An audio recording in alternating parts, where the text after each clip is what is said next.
अस्सलामुअलैकुम नाज़रीन, real news में ख़बरनि जो सिलसिलो जारी आहे।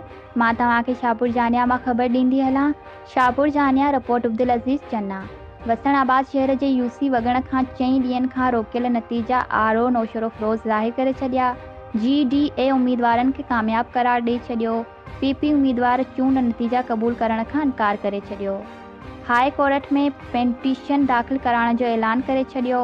मीडिया सां ॻाल्हाईंदे पीपी जे उम्मीदवारनि ज़करिया वसण मीर मुश्ताक टालपुर चयो त इलेक्शन जे ॾींहंनि जी डीए उम्मीदवार आलमी खे यरगमाल बनाए ज़बरदस्ती जाली ठप्पा हणी सवें गैरकानूनी वोट कास्ट कराया हुआ। असां लीड सां खटी रहिया हुआसीं। असांजी फतेह ॾिसी मुखालफ़नि हथ सां हंगामो करे जाली वोट कास्ट कराया। फतेह ते धाड़ो हयो आहे। आरओ खे शिकायत कई हुई, जंहिं अज़ालो करण बदिरां 4 ॾींहं नतीजा रोकण खां पोइ जीडीए उम्मीदवारनि खे कामयाब करार ॾिनो आहे, जंहिं ख़िलाफ़ कोर्ट में पेटिशन दाख़िल कराईंदासीं।